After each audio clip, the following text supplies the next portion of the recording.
Hello guys, कैसे हैं आप लोग। मैं हूं रिक्की और हमारे यूट्यूब चैनल निर्मला निर्वाण क्लासेस में आप सभी का हार्दिक स्वागत है। तो फिजिक्स चल रहा है और फिजिक्स में आज जो हम लोग पढ़ रहे हैं धारा रेखीय प्रवाह। आज की जो टॉपिक है ये धारा रेखीय प्रवाह अर्थात stream line flow. Stream line flow इसको पढ़ेंगे हम लोग। आगे है क्रांतिक वेग, है ना, अर्थात क्रिटिकल वेलोसिटी को पढ़ेंगे। और थर्ड पॉइंट है विक्षुब्ध प्रवाह, है ना, डिस्टर्ब फ्लो। तो इन तीनों चीजों को आज हम लोग देखेंगे। सबसे पहला देखते हैं मित्र, क्या है धारा रेखीय प्रवाह क्या है। इस वीडियो में आपको पूरी तरह से समझाया जाएगा धारा रेखीय प्रवाह के बारे में, क्रिटिकल वेलोसिटी के बारे में और विक्षुब्ध प्रवाह के बारे में। तो आइए स्टार्ट करते हैं। पहला क्या है धारा रेखीय प्रवाह क्या है। तो द्रव का ऐसा प्रवाह जिसमें द्रव का प्रत्येक कण उसी बिंदु से गुजरता है उससे पहले वाला कण गुजरा था, धारा रेखीय प्रवाह कहलाता है। देखिए पहले बात को समझिए, फिजिक्स है क्या।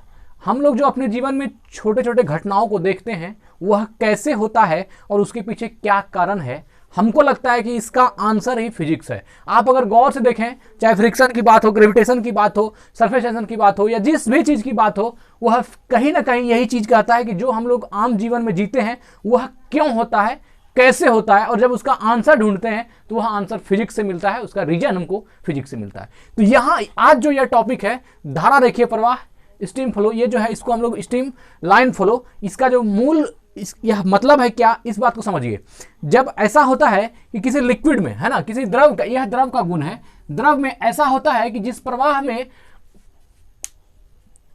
तरल किसको कहते हैं, जो बहता है, जो फ्लो होता है उसको तरल कहते हैं। और द्रव फ्लो जब होता है, मान लीजिए कि हमने कहीं पर पानी उछल दिया तो वो बहता है, और बहने के क्रम में क्या होता है, उलटने के क्रम में पानी का जो मॉलिक्यूल है, बात को समझिएगा क्या कहना चाह रहे हैं। जैसे मान लीजिए यह एक मॉलिक्यूल है, यह सभी जो है एक मॉलिक्यूल है। मान लीजिए ये वाटर का मॉलिक्यूल हम शो कर रहे हैं, ठीक है, मान लीजिए ये वाटर का मॉलिक्यूल है।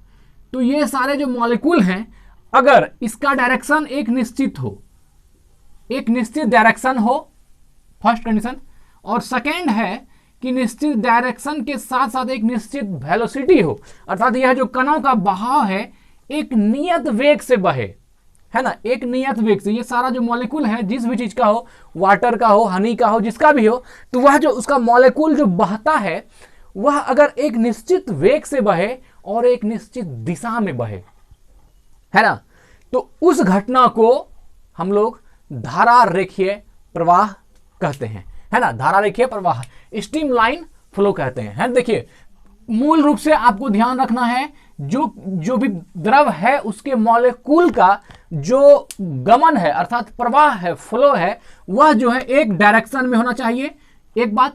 दूसरी बात, वह जो बहेगा, वह जो फ्लो करेगा, तो उसकी जो वेलोसिटी होनी चाहिए वह एक कांस्टेंट, एक नियत होनी चाहिए, ठीक है। तो हम लोग उस बहाव को क्या कहते हैं, उसको हम लोग कहते हैं धारा रेखीय प्रवाह। तो द्रव का ऐसा प्रवाह जिसमें द्रव का प्रत्येक कण मतलब क्या हुआ, लिक्विड का हर मॉलिक्यूल, प्रत्येक कण उसी बिंदु से गुजरता है उससे पहले वाला कण गुजरा था। यह तो दो बात हो गई, हमने डायरेक्शन की बात की, इसकी वेलोसिटी की बात की, और एक बात और भी है, तीसरी बात यह है कि यह जो आगे वाला कण, मान लीजिए यह एक पाइप है, तो इसमें जो आगे वाला कण जिस बिंदु से अगर गुजरा उसी पर अनुगमन करता हुआ इसके पीछे का मॉलिक्यूल भी गुजरेगा। मतलब क्या, यहां पर अगर यदि आपको धारा रेखीय प्रवाह को समझना है तो तीन बातें ध्यान में रखनी होगी। पहला, जो जिस लिक्विड के मॉलिक्यूल की बात हो रही है, वो जिस लिक्विड की बात हो रही है उसका मॉलिक्यूल एक निश्चित सेम डायरेक्शन में जाना चाहिए।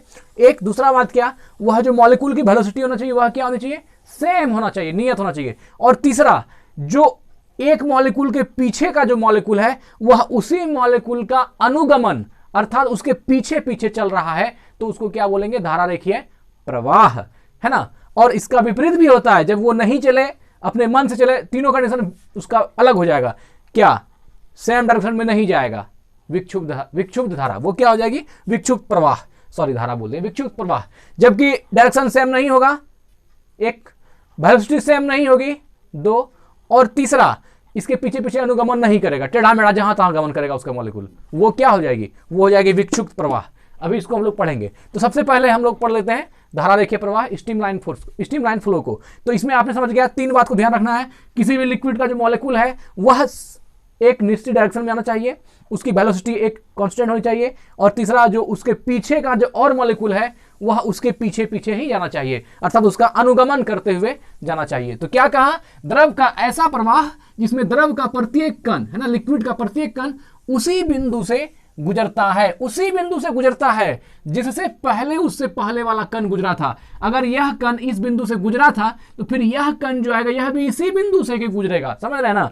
जैसे मान लीजिए एक मॉलिक्यूल जो है यहां से होकर के गुजरा, यह एक बिंदु है, तो अगला मॉलिक्यूल, यह एक बिंदु है, अगला मॉलिक्यूल जो होगा यह मान लीजिए अगला मॉलिक्यूल यह भी इसी बिंदु से होकर गुजरेगा। तो यह जो एक सीधा में गुजरता है, अर्थात फिर इसके पीछे का मॉलिक्यूल जो है वह इस मॉलिक्यूल को फॉलो करके जो है इस बिंदु से गुजरेगा। तो यह जो गुजरने की एक सीधी रेखा में एक बिंदु से, जिस बिंदु से अगला मॉलिक्यूल निकला, फिर उसके जस्ट पीछे वाला मॉलिक्यूल उसी बिंदु को फॉलो करते हुए, उसी का अनुगमन करते हुए आगे बढ़ेगा। तो यह घटना क्या कहलाती है, धारा रेखीय प्रवाह कहलाती है।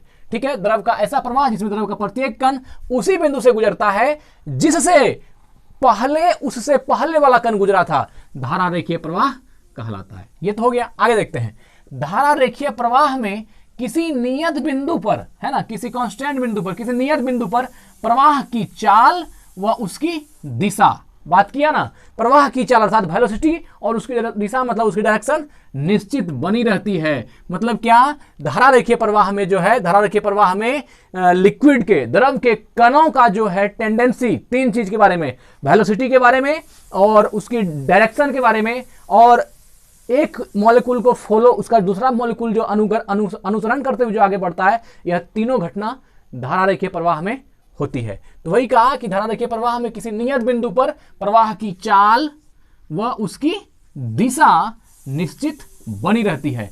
चाल और दिशा भी क्या होती है, एक निश्चित बनी रहती है। तो इस घटना को हम लोग क्या कहते हैं, धारा रेखीय प्रवाह कहते हैं। चाल, दिशा और पहले वाले कण का अनुसरण करेगा उसके पीछे वाला कण, फिर पीछे वाले का उसके पीछे वाला कण, फिर पीछे वाले का उसके पीछे वाला कण। इस प्रकार जो अनुसरण करते हुए निकलता है, अनुकरण करते हुए आगे बढ़ता है, यह तीनों चीज समझ गया। वेलोसिटी होना चाहिए क्या, सेम, डायरेक्शन सेम, और एक कण का अनुगमन उसके पीछे वाला, फिर उसके पीछे वाला उसका अनुगमन करता हुआ बढ़ेगा, तो उसको धारा रेखीय प्रवाह कहते हैं। हो गया काम। अब देखते हैं दूसरा, अब है आगे क्रांतिक वेग। अब देखिए, जब मॉलिक्यूल फॉलो होगा तो यहां पर क्रिटिकल वेलोसिटी, क्रांतिक वेग क्या होगी कि धारा रेखीय प्रवाह में हमने कहा कि वेलोसिटी एक नियत होनी चाहिए, एक कांस्टेंट वेलोसिटी से आगे बढ़ रहा है। मान लीजिए हम एक सपोज दैट कि एक मॉलिक्यूल लिया हमने, वह इतना बड़ा मॉलिक्यूल है, ठीक है गाइस। अब यह जो है बढ़ रहा है एक स्पीड से, एक कांस्टेंट स्पीड से।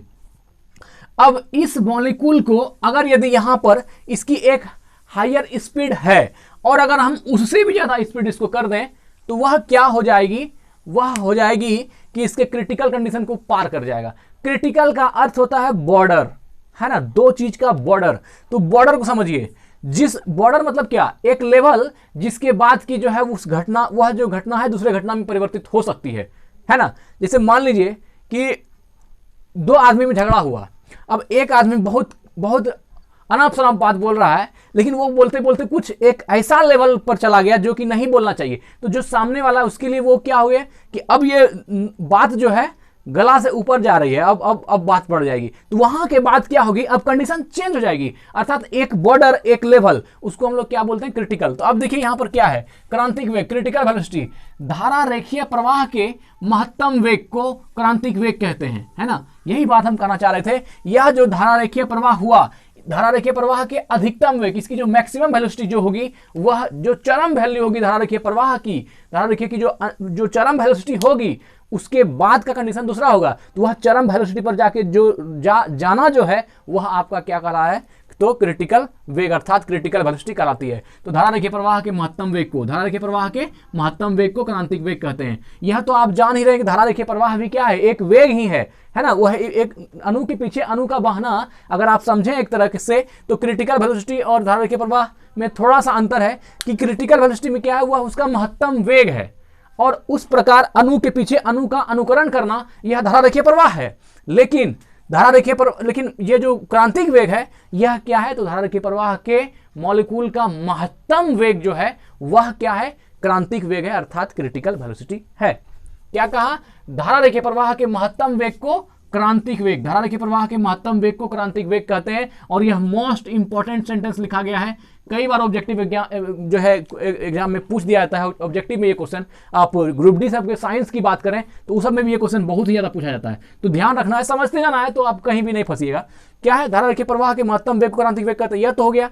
अर्थात धारा रेखीय प्रवाह की वह उच्च सीमा, वही बात कर रहा है, अर्थात धारा रेखीय प्रवाह की वह उच्च सीमा जिसके बाद द्रव का प्रवाह धारा के रेखीय न होकर विक्षुब्ध हो जाए, वह वेग क्रांतिक वेग कहलाता है। मतलब क्या, अब जो है बहुत एक बॉर्डर को क्रॉस कर गया, जब बॉर्डर को पार कर गया तो वो क्या हो गया, धारा रेखीय प्रवाह से क्या हो जाएगा, विक्षुब्ध प्रवाह हो जाएगा, है ना, विक्षुब्ध प्रवाह हो जाएगा। तो वह क्या होगा, जब क्रिटिकल वेलोसिटी को भी पार कर जाएंगे तो क्या होगा। अब देखिए, धारा रेखीय प्रवाह की एक सीमा है कि वह इतना तक जा सकता है, वह जो अधिकतम सीमा हुआ धारा रेखीय प्रवाह की, जो मैक्सिमम वेलोसिटी का जो लेवल हुआ वही आपका क्रिटिकल वेलोसिटी है। लेकिन अगर आप क्वेश्चन करें उससे भी अगर हम पार कर दें वेलोसिटी को, क्रिटिकल वेलोसिटी से मतलब धारा रेखीय प्रवाह के अधिकतम सीमा को भी अगर हम पार कर दें तो वह क्या हो जाएगा, वह विक्षुब्ध प्रवाह हो जाएगा। अर्थात धारा रेखीय प्रवाह के क्षेत्र को वह पार कर गया, मतलब उसके मॉलिक्यूल जो जितना मैक्सिमम लेवल था धारा रेखीय प्रवाह का उसको पार कर गया, अर्थात क्रिटिकल वेलोसिटी को भी पार कर गया। ठीक है, तो अर्थात धारा रेखीय प्रवाह की वह उच्च सीमा जिसके बाद द्रव का प्रवाह धारा रेखीय न होकर विक्षुब्ध हो जाए, मतलब वह कंडीशन जहां पर कि अब धारा रेखीय रहा ही नहीं, वह क्रिटिकल वेलोसिटी जो उच्चतम हुआ, धारा रेखीय प्रवाह की जो उच्चतम वेलोसिटी हुई उसको भी अगर पार कर जाएगा तो वो विक्षुब्ध प्रवाह हो जाएगी। और अगर क्रिटिकल पर जाकर रुका हुआ है तो वह क्या है, धारा रेखीय प्रवाह की जो अधिकतम वेग हो गई वह हो गया क्रिटिकल वेलोसिटी, अर्थात क्रांतिक वेग। बहुत है ऐसा, क्रांतिक वेग, क्रांतिक कोण, क्रांतिक घनत्व, क्रांतिक पृष्ठ तनाव, सब चीज में क्रांतिक, मतलब चूंकि बॉर्डर हुआ तो कहीं भी इस वर्ड को यूज किया जा सकता है, फिजिक्स में बहुत जगह आपको मिला होगा। क्रांतिक कौन ज्यादा मिलता है, चलिए आगे देखते हैं। क्रांतिक वेग तरल प्रवाह का वह अधिकतम वेग है जहां उसका प्रवाह धारा रेखीय प्रवाह बना रहता है, मतलब धारा रेखीय प्रवाह का वह अंतिम वेलोसिटी जिसके बाद कि अब अगर बढ़ा दें तो वह क्या हो जाएगा, आपका विक्षुब्ध प्रवाह हो जाएगी। मतलब अब नहीं, अब बहुत हो गया, मतलब वहां जो बहुत हो गया जिस पॉइंट पर वेलोसिटी, वह पॉइंट आपका क्या कहलाती है, क्रिटिकल वेलोसिटी कहलाती है। उसके बाद अगर थोड़ा भी इंक्रीज करेंगे तो वह विक्षुब्ध, वह धारा प्रवाह, वह जो है आपका धारा रेखीय प्रवाह नहीं होगी, वो क्या बन जाएगी, विक्षुब्ध प्रवाह बन जाएगी। ठीक है, तो क्रिटिकल वेलोसिटी में तो कोई दिक्कत नहीं हुई। क्रिटिकल वेलोसिटी क्या हो गया, धारा रेखीय प्रवाह का जो महत्तम वेग है जिसके बाद कि वह विक्षुब्ध ना बने, मतलब या विक्षुब्ध की बात ही हटा देते हैं, सीधा समझते हैं, धारा रेखीय प्रवाह का वह महत्तम वेग, धारा रेखीय प्रवाह का अधिकतम वेग क्या कहलाती है, क्रांतिक वेग कहलाती है, क्रिटिकल वेलोसिटी कहलाती है। चलिए आगे देखते हैं। तो क्रांतिक वेग तरल प्रवाह का वह अधिकतम वेग है जहां उसका प्रवाह धारा रेखीय प्रवाह बना रहता है, अर्थात जहां तक जिस अंतिम लिमिट पर जहां तक वह जो है आपका स्ट्रीम लाइन फ्लो बना रहेगा, उसके बाद अगर बढ़ाएंगे तो वह जो है आपका डिस्टर्ब फ्लो हो जाएगा। आगे बढ़ते हैं।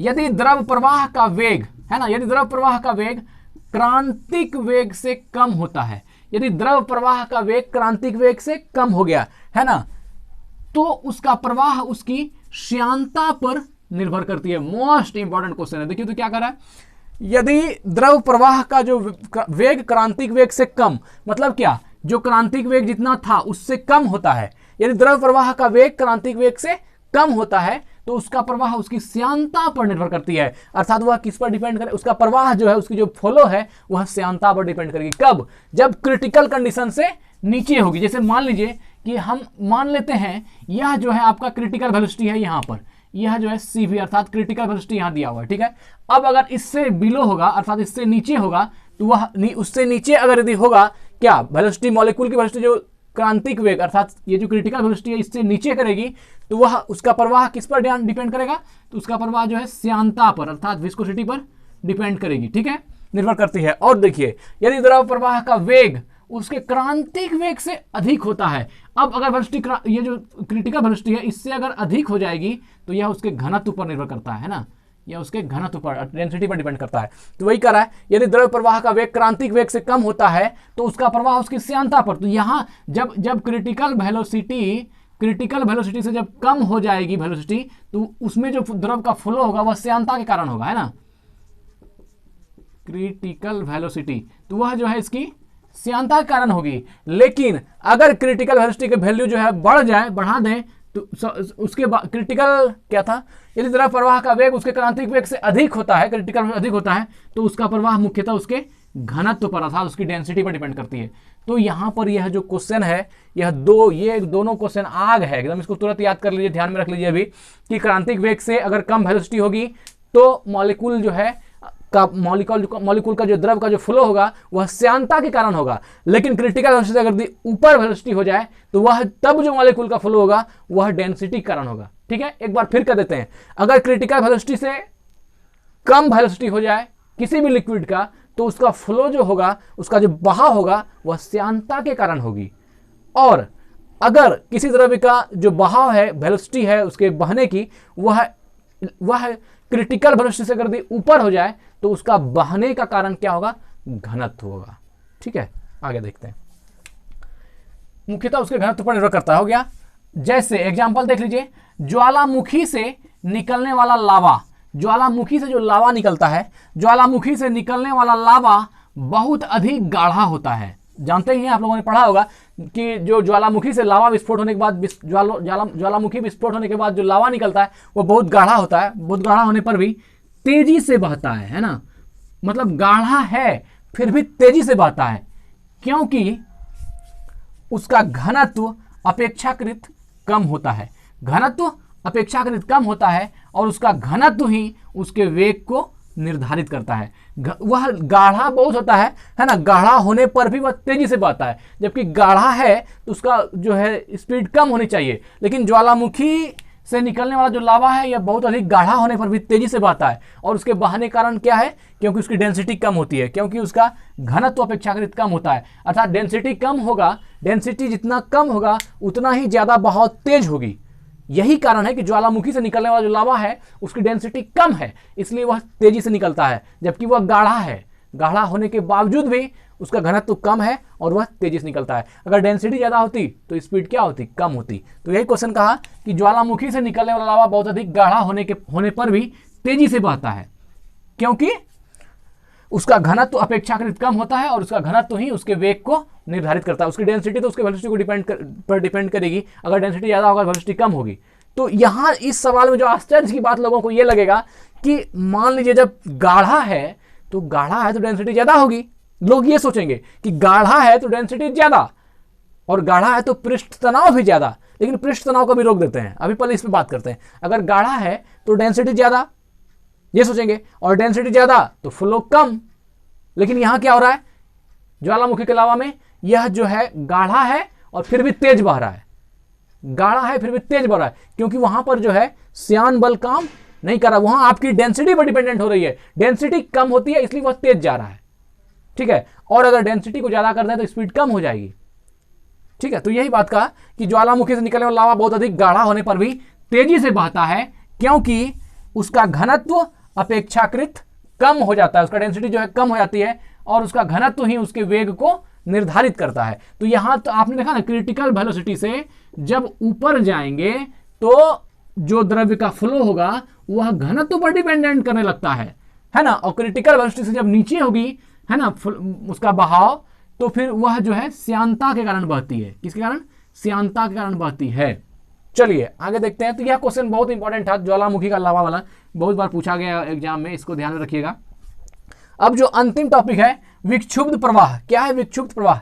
डिस्टर्ब्ड फ्लो, है ना, डिस्टर्ब्ड फ्लो। जब किसी तरल का प्रवाह अनियमित एवं टेढ़ा मेढ़ा होता है, अनियमित होता है और टेढ़ा मेढ़ा होता है, तो इस प्रकार के प्रवाह को विक्षुब्ध प्रवाह कहते हैं, है ना। देखिए, अब मान लीजिए एक मॉलिक्यूल है, ठीक है, इसका प्रवाह इधर हो गया, यह एक द्रव्य के मॉलिक्यूल का हम ये अंदर का फंक्शन दिखा रहे हैं कि यह कोई लिक्विड है, उसके मॉलिक्यूल ऐसे कोई उधर जा रहा है, कोई इधर जा रहा है, कोई मान लीजिए मॉलिक्यूल इधर जा रहा है, कोई मॉलिक्यूल इधर जा रहा है, तो यह जो है ऐसे जा रहा है। तो यह जो है एक डायरेक्शन में नहीं है और इसकी वेलोसिटी भी नियत नहीं रहती है, ठीक है ना। जब किसी तरल का प्रवाह नियमित एवं टेढ़ा मेढ़ा होता है तो इस प्रकार के प्रवाह को विक्षुब्ध प्रवाह कहते हैं। अनियमित का अर्थ है जहां तहां होना, ना तो वेलोसिटी, ना तो इसकी वेलोसिटी कांस्टेंट होगी और ना तो इसका डायरेक्शन सही होगा, है ना, दो चीज।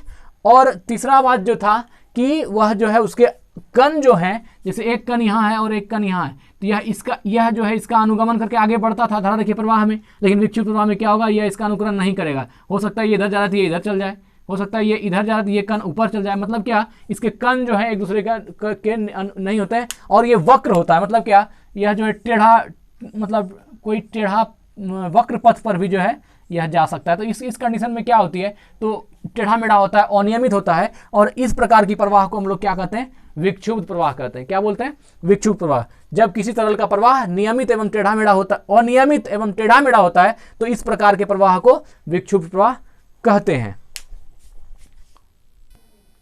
तो आइए अब देख लेते हैं कि धारा रेखीय प्रवाह और विक्षुब्ध प्रवाह दोनों में क्या अंतर है। कई बार क्वेश्चन इससे भी रिलेटेड रह जाता है कि धारा रेखीय प्रवाह और विक्षुब्ध प्रवाह में क्या अंतर है। ऐसे धारा रेखीय प्रवाह में और विक्षुब्ध प्रवाह में क्या डिफरेंस है, यह क्वेश्चन 11th का है, लेकिन कंपटीशन में इससे जुड़े क्वेश्चन पूछ लिए जाते हैं, इसलिए इसका हम लोग अंतर भी लेकर आए। देख लेते हैं क्या है। पहला कि धारा रेखीय प्रवाह में और विक्षुब्ध प्रवाह में क्या डिफरेंस होगा, है ना। इस प्रवाह में, अर्थात धारा रेखीय प्रवाह में, किसी बिंदु से गुजरने वाला प्रत्येक कण का वेग वही रहता है और प्रत्येक कण आगे जाने वाले कण का अनुसरण करता है। अर्थात क्या, वेग वही रहता है, हर मॉलिक्यूल का वेलोसिटी वही होगा, और जो आगे जाने वाला कण है उसका अनुसरण करता है पीछे आने वाला कण। जिस बिंदु से वह गुजरा है उसी बिंदु से यह भी गुजरता है, उसके पीछे पीछे गुजरता है, उसी वेलोसिटी से गुजरता है ना। तो ये सारा कंडीशन किसका है, धारा रेखीय प्रवाह का। लेकिन विक्षुब्ध प्रवाह में क्या होता है मित्र, इसको देखिए। इस प्रवाह में उसी बिंदु से गुजरने वाले प्रत्येक कण का वेग भिन्न भिन्न होता है। मतलब एक ही बिंदु से गुजरने वाले अलग अलग कणों का जो वेलोसिटी है वह अलग अलग होता है। तो यह हो गया आपका विक्षुब्ध प्रवाह। लेकिन एक ही बिंदु से गुजरने वाले सभी कणों का वेलोसिटी अगर सेम वेग है और वह आगे वाला का पीछे वाला अनुकरण करते हुए उसके पीछे पीछे जा रहा है, तो वह आपका धारा रेखीय प्रवाह कहलाता है। और इस प्रवाह में क्या होता है, विक्षुब्ध प्रवाह में क्या होता है, उससे गुजरने वाले, उस बिंदु से गुजरने वाले प्रत्येक कण का वेग जो है भिन्न भिन्न होता है। यह तो आपने डिफिनेशन में भी देख लिया था। आगे देखते हैं दूसरा है कि धारा रेखीय प्रवाह में कण का वेग क्रांतिक वेग से कम अथवा बराबर होता है। क्रिटिकल वेलोसिटी को भी हम लोगों ने पढ़ा, तो उसमें देखा कि वह जो है या तो चरम पर जाएगा तो वो क्रांतिक वेग कहलाएगा या उससे कम होगा। यहां जो क्या कर रहा है कि इस प्रवाह में, अर्थात धारा रेखीय प्रवाह में, कण का वेग क्रांतिक वेग से कम अथवा बराबर होता है। मतलब क्रांतिक वेग से या तो कम होगा या तो क्रांतिक वेग के बराबर होगा, लेकिन क्रांतिक वेग से ज्यादा वेलोसिटी कभी भी धारा रेखीय प्रवाह का नहीं हो सकता है। इसमें क्या है, विक्षुब्ध प्रवाह में, इसमें विक्षुब्ध प्रवाह में कण का वेग क्रांतिक वेग से अधिक हो जाता है, क्रांतिक वेग से अधिक हो जाता है। अब देखिए, जब क्रांतिक, हमने कहा था कि जब क्रांतिक वेग यहां पर है क्रिटिकल वेलोसिटी, तो क्रांतिक वेग से अगर ज्यादा वेलोसिटी हो जाएगा, है ना, अगर इससे ज्यादा वेलोसिटी हो जाएगी तो यह घनत्व पर, तो इसका फ्लो जो है घनत्व पर डिपेंड करेगा। और मॉलिक्यूल का वेलोसिटी अगर क्रांतिक वेग से नीचे हो जाएगा तो यह जो है श्यानता पर डिपेंड करेगी, है ना, किस पर, श्यानता पर निर्भर करेगी। तो अब देखिए, वो जो ज्वालामुखी का लावा वाला क्वेश्चन था, उसकी स्पीड तेज होती है ना, कि उसके मॉलिक्यूल का जो क्रांतिक वेग है वह ज्यादा हो जाता, क्रांतिक वेग से जो है वह ज्यादा हो जाता है वेलोसिटी, इसलिए वह जो है घनत्व पर डिपेंडेंट कर लगता है। और घनत्व क्या है, उसका कम है, डेंसिटी कम है, तो वह तेज चलेगी। यही था क्या कि विक्षुब्ध प्रवाह में जो है कण का वेग है वो क्रांतिक वेग से अधिक होता है। तो क्रांतिक वेग से जब अधिक होता है, किसमें, विक्षुब्ध प्रवाह में, तो क्रांतिक वेग से अधिक अगर यदि हो रहा है तो उसका फ्लो जो है वह घनत्व पर डिपेंड करने लगती है। और यही कारण है कि ज्वालामुखी का जो लावा है उसमें क्या होता है कि उसकी वेलोसिटी, उसका जो है बहने की जो फ्लो है वह ज्यादा है, क्योंकि उसके मॉलिक्यूल का जो वेलोसिटी है वह क्रिटिकल वेलोसिटी से ज्यादा है। और क्रिटिकल वेलोसिटी से जैसे ही ज्यादा वेलोसिटी मॉलिक्यूल की होगी तो उसका फ्लो जो है उसके डेंसिटी पर डिपेंड करने लगता है, और डेंसिटी उसकी क्या होती है, काफी कम होती है, इसलिए वह जो है तेज बहता है। आगे देखते हैं, गाढ़ा होने के बावजूद भी। तीसरा है, धारा रेखीय प्रवाह में कणों का वेग सरल रेखीय या वक्रीय हो सकता है। धारा रेखीय प्रवाह में कणों का जो वेग होगा वह या तो जो है एक प्रकार इस तरह जो है इसमें आपका बहता हुआ ऐसा दिखाएगा, मतलब कि यह तो हो सकता है कि सरल रेखीय प्रवाह हो गया, या वक्रीय भी हो सकता है, अर्थात इस प्रकार का भी हो सकता है। मतलब कि वक्रीय सरफेस वाला भी अगर कोई चीज है तो इसमें भी ऐसा ना समझे कि यह वक्रीय है तो इसमें जो है क्रांतिक, इसमें जो है आपका धारा रेखीय प्रवाह नहीं होगा, अर्थात इसमें भी वह हो सकता है। ये बात कर रहा है कि धारा रेखीय प्रवाह में कणों का वेग सरल रेखीय या वक्रीय भी हो सकता है। तीसरा, इसमें देखिए क्या है, विक्षुब्ध प्रवाह किसको कहते हैं, तो इसमें कणों का मार्ग अनिश्चित एवं टेढ़ा मेढ़ा होता है, मतलब एक डायरेक्शन में नहीं टेढ़ा मेढ़ा, जैसा तैसे होगा, टेढ़ा मेढ़ा होगा, तो यह आपका विक्षुब्ध प्रवाह हो जाएगा। तो यहां पर एक क्वेश्चन बनता है ऑब्जेक्टिव का, क्या जो धारा रेखीय प्रवाह है वह वक्रीय सरफेस में हो सकता है, तो आंसर होगा हाँ, धारा रेखीय प्रवाह जो है वक्रीय सरफेस इसमें भी हो सकता है। अब मान लीजिए कि यह इसमें अगर टेढ़ा मेढ़ा गमन करेगा तब तो नहीं होगा, लेकिन अगर यह धारा रेखीय प्रवाह की सिर्फ ऐसा पूछा जाए कि धारा रेखीय प्रवाह क्या जो है सरल रेखीय या वक्रीय हो सकता है, तो आपको कहना है हाँ, धारा रेखीय प्रवाह सरल रेखीय भी हो सकता है और वक्रीय भी हो सकता है। आगे देखते हैं। चौथा है, प्रत्येक बिंदु पर तरल का दाब अर्थात प्रेशर तथा डेंसिटी घनत्व नियत रहता है ना। धारा रेखीय प्रवाह में प्रत्येक बिंदु पर, धारा रेखीय प्रवाह में प्रत्येक बिंदु पर तरल का दाब और उसका घनत्व अर्थात लिक्विड की जो है आपका तरल का जो है प्रेशर और डेंसिटी दोनों नियत रहता है, अर्थात कांस्टेंट रहता है। नियत और डेंसिटी कांस्टेंट रहता है। मोस्ट इंपॉर्टेंट क्वेश्चन है किसमें, तरल रेखीय प्रवाह में। लेकिन विक्षुब्ध प्रवाह में क्या होगा, इसमें विक्षुब्ध प्रवाह में प्रत्येक बिंदु पर तरल का दाब तथा घनत्व भिन्न भिन्न हो सकते हैं, मतलब यह जो है भिन्न भिन्न हो सकता है, यह एक नहीं भी हो सकता है, भिन्न भिन्न भी हो सकता है। किसमें, विक्षुब्ध प्रवाह में। लेकिन धारा प्रवाह में क्या होगा, वह हमेशा दाब और घनत्व दोनों ही क्या होगा, नियत रहेगा। तो यह जो है हम लोग आज देख लिए धारा रेखीय प्रवाह को, विक्षुब्ध प्रवाह को, और किसको देखा, क्रिटिकल वेलोसिटी को। अगला जो हमारा वीडियो होगा वो बर्नौलीज थ्योरम पर होगा, बर्नौली का प्रिंसिपल जो है बर्नौली पर में, तो हम लोग उसको अगली वीडियो में देखेंगे। धन्यवाद, स्वस्थ रहें, अपना ख्याल रखें। और एक बात मैं कहना चाहूँगा कि प्राचीन भारत की टोटल वीडियो अपलोड हो गई है हमारे यूट्यूब चैनल पर। आप प्लेलिस्ट में जाएं और वहाँ से प्राचीन भारत एंशिएंट इंडिया का प्लेलिस्ट वहाँ जो खोलेंगे तो आप देखेंगे कि 66 या 65 वीडियोज़ है जो कि पूरा प्राचीन भारत उसमें पूर्ण हो चुका है। तो आप अगर प्राचीन भारत का कुछ नॉलेज लेना चाहते हैं तो आप वहाँ पर हमारे प्लेलिस्ट में भी देख सकते हैं। धन्यवाद।